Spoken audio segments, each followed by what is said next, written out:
I'm leadership of two dogs. Leadership will leadership.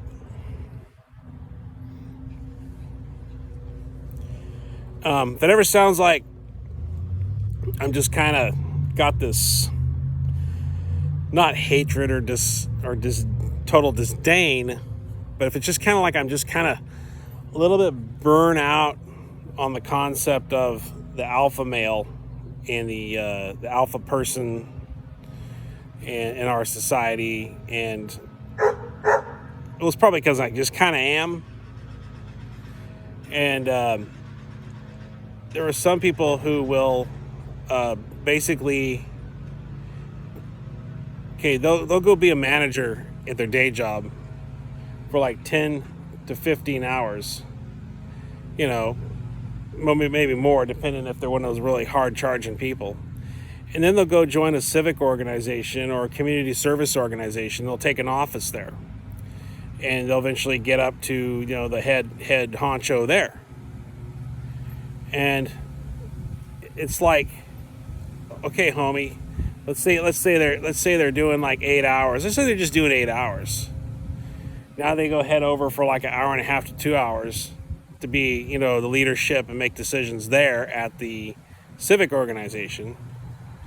And one valid use case for that sort of behavior could be, well, there's things that I can learn by doing this that I can decide are effective and maybe that carry over to my day job. That's maybe a valid use case for this sort of behavior. But if you think about it, it's like I personally think it's more like, man, it's like, can't you just go home, turn on the TV, maybe relax a little bit? Another thing, there may be some other people that might want to try leadership on for size. And maybe they'd like to have a chance at going up and learning and get a little bit of leadership experience.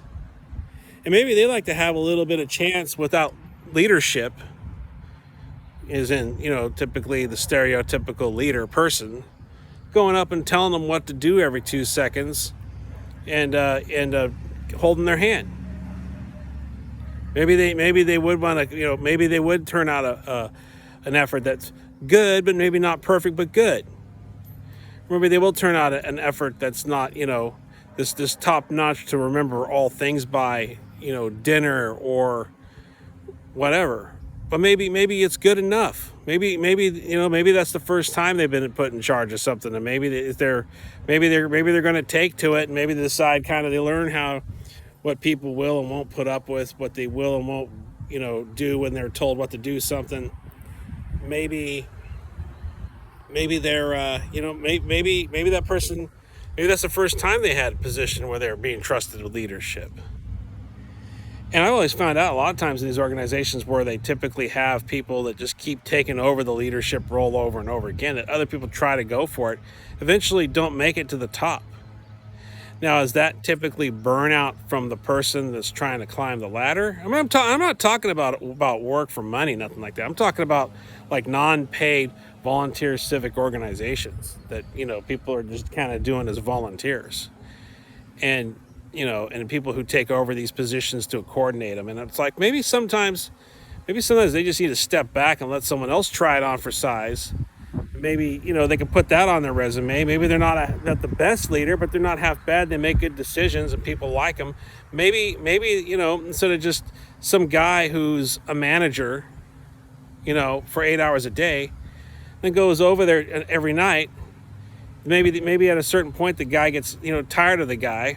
And maybe he's like coming up through the line. He's supposed to come in next. And maybe he's like, screw this. This is just insufferable. I can't handle being around. There's something about these folks that's really off-putting.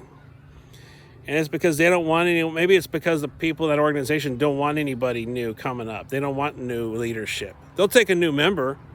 They'll take a new member to go clean the grill or go door to door selling some sort of fundraiser or tickets. They'll take people like that. They'll take plenty of foot soldiers. They love the slaves, but they don't want anybody in the leadership role. And yet, a lot of times, their day job's leadership. They're like, most of the time they're a leader in the daytime. Like for, to 8 to 10 hours a day, they're leadership. And then at night, they go maybe 3 nights a week. Maybe they belong to a couple of these organizations. Maybe they're like a somewhat higher up in one organization. Maybe another organization they're head of that particular chapter. And then another organization they might just be doing some side work. But it's always a position where they can tell people what to do. And it's like I say, for the use case of that they're doing this stuff to tell people what to learn, what people will and won't do, to carry over to their day job to become an effective leader at their day job. Like I say, that's a somewhat valid use case, but still, it shouldn't stifle other people that want to try on the leadership role for size and see if it's for them or not. I mean, some people it ain't for them. And if a person's coming up through the ranks and they look on the wall, this one dude's been, head of it for 2 years in a row. Then some other guy takes over. Then the same guy comes back for another 5 years in a row. Then maybe one person steps in and, well, that guy was only there for 6 months. It wasn't for him. And the usual leadership guy, our daytime manager who comes over here at night, he took back over for another 5 years in a row. I mean, that's pretty drastic, but there's some organizations that are like that. And the guy doing it will defend himself by saying, well, no, this isn't for everybody. This just isn't for everybody. Well, damn, bro. It ain't for just the one guy to be in it for like freaking 10 years straight. It ain't for homie to be in there 10 years straight running the show. I mean, you're not doing it for money. Like if the Oktoberfest maybe, didn't have the right colored napkins or something, well, so what? I mean, it still did okay. It still had a few people come in. Maybe the bake sale wasn't, maybe someone forgot the carrot cake. Well, no one's going to die because they forgot the carrot cake. I mean, I don't know. It's like maybe pass the torch once in a while. And oftentimes, sometimes the torch gets passed just to say, well, look, I passed the torch. But a lot of times, I've seen this several times where the guy's coming up through an organization, a civic organization or whatnot. He's supposed to be in the head honcho next year, and then he backs out, or maybe 2 years from now he backs out because maybe he doesn't know what he's going to be doing or whatever. He's not going to. Well, he might have not backed out if he maybe had more support. And I've seen this before where people just basically they'll get the dude off the side when no one's around, and they'll just run in their mouth and put doubt in their mind. Like, you really can't, hey, hi, what's up? You really can't drop the ball on this. These guys, this part of the organization is it's really serious to them. Okay. And you really got to make this happen, man. You just can't drop the ball on it. Okay. All right. And then, maybe let's say it's a committee or something coming up, and, another week, the next week you see him at the next meeting. Hey, how's it going? Hey, you gotta really knuckle down and focus here. Okay. You can't let the ball drop on this, man. You can't be letting it go. Okay. You can't be letting it go. And then next week, maybe next month you see him again. Date's getting a little closer. Hey, is this, you're, it's like, and then next thing you know, it comes, the guy does what he's supposed to do, and everything's fine, and everyone liked it. And sometimes I think that whole having to be in charge, it's like a drug for some people. It's like they don't do cocaine. It's like I don't do cocaine. My drugs would be in charge. I have to tell people I have to be telling people what to do, like literally, for 16 out of 24 hours. Maybe I might even stay a couple extra hours and run around the house telling everybody at the house what to do before I go to bed. That's what I start to think. I think it's like, they say this. There's some people, they say I was listening on Coast to Coast one night, and they were talking about people with tempers, and And some people, they see people sometimes that fly off the handle. There's like a hormonal change that happens in their mind, and it's like there's something about the mind that actually craves the release of those neurotransmitters during a argument, or actually no, it's not during an argument, even just during a helpless feeling, temperamental loss of temper. Some people, they actually have a neurochemical change, and they become to where there's something about that every so often they gotta either lose their temper and yell about something, or yell at somebody for something. And there's some sort of something that kind of satisfies that craving. You know, sometimes you get these old guys that, well, just blowing off some steam. You know, sorry about that. Makes me wonder, there's something in their mind there's something somewhere along the line where they learn to like that feeling, and they need it every so often. I don't know.